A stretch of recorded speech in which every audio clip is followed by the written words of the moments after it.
आदाब, नमस्कार। मैं मोहम्मद साजिद। आज हम बात करेंगे गुमनाम नायकों की कहानी में ऐसे एक नायक की जिससे अंग्रेज भी घबराते थे।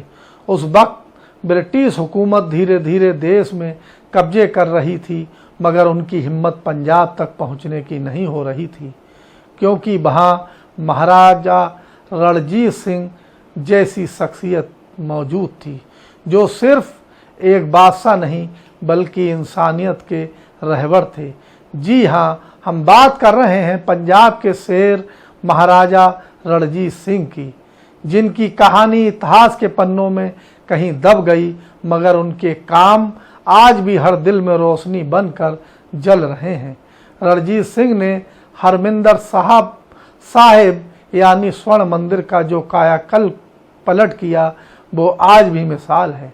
अमृतसर की उस पवित्र जगह पर उन्होंने सोने की परत चढ़वाकर इसे न सिर्फ खूबसूरत बनाया, बल्कि हर मजहब को साथ लेकर चलने का पैगाम दिया।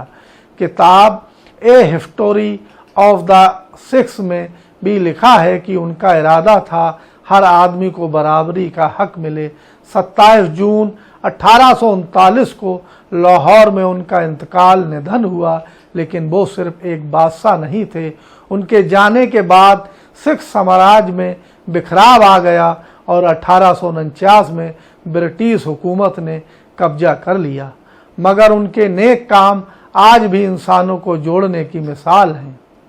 महाराजा रणजीत सिंह ने सेना में हिंदू, मुस्लिम, यूरोपियों सबको शामिल किया। तख्त श्री पटना साहिब और तख्त सिंह हुजूर साहिब जैसे गुरुद्वारों का निर्माण कर समाज में अमन का पैगाम दिया। वो हर किसी का दुख सुख समझते थे और उन्होंने गद्दी पर बैठने के बाद कभी भी ताज नहीं पहना, क्योंकि सिख धर्म में से बराबर माने जाते हैं। वह सिर्फ 10 साल की उम्र में रणभूमि में उतर गए। 7 जुलाई 1799 को भांगी मिस्र को हराकर लाहौर पर कब्जा किया। उसके बाद कश्मीर, मुल्तान, अमृतसर जैसे इलाकों को अपना साम्राज्य में शामिल कर लिया।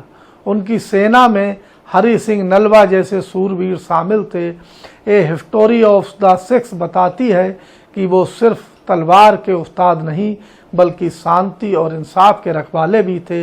एक बार मुहर्रम के जुलूस में रास्ते में आ रही पीपल की डाली की वजह से 2 समुदाय आमने सामने आ गए। दोनों के बीच काफ़ी तनाव पैदा हो गया, मगर महाराजा ने कहा, न डाली काटो न जुलूस रोको, बस खुदाई कर अस्थाई रास्ता बना दो। 1 मिनट में विवाद सुलझ गया। यही है असली इंसानियत। इसके बाद मुहर्रम का जुलूस अमन के साथ निकाला गया। इसी तरह से दरबार में अली जान नामक मस्खरे ने उन्हें इतना हंसाया कि उन्होंने अपना प्यारा हाथी उसे उपहार में दे दिया। बाद में उसकी मजबूरी समझकर मदद की और उससे हाथी को वापस ले लिया, क्योंकि वह हाथी की देखभाल नहीं कर पा रहा था।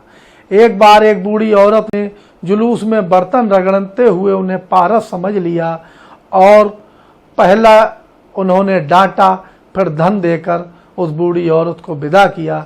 ये कहानियाँ बताती हैं कि वो सिर्फ ताकतवर नहीं बल्कि रहम दिल इंसान भी थे। अफगान शासक शाह शुजा की मदद कर उन्हें लाहौर लाए। बदले में उन्हें मिला दुनिया का मशहूर कोहिनूर हीरा, लेकिन उन्होंने इसे अपने स्वार्थ के लिए नहीं बल्कि भरोसे और इंसानियत की मिसाल बनाकर अपनाया। दोस्तों, महाराज रणजीत सिंह की ये कहानी सिर्फ एक इतिहास नहीं बल्कि आज की दुनिया के लिए एक रोशनी है। एक ऐसा बादशाह जिसने मजहब की दीवारें तोड़कर हमेशा अमन का पैगाम दिया और जनता का हर गम अपना गम समझा। अगर आपको ये कहानी पसंद आई हो तो वीडियो को लाइक करें, शेयर करें और ऐसे ही गुमनाम नायकों की कहानी जानने को द जस्टिस हिंदी को सब्सक्राइब करें, क्योंकि इतिहास को जानना भविष्य को बदलना है।